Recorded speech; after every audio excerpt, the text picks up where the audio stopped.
Mini 3 service charging battery is normal, but the switch has no response.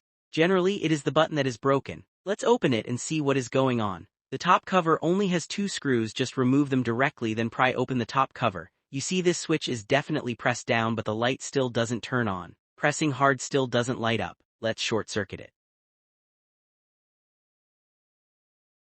We use tweezers to short circuit it to see if the light turns on.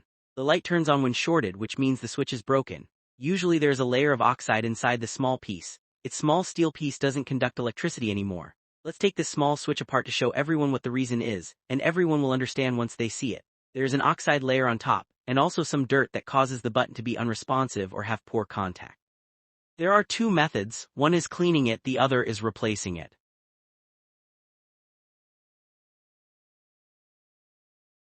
Okay, let's see if it works well. Now it is very sensitive. Okay, it works very well every time, it can light up. Okay, no problem.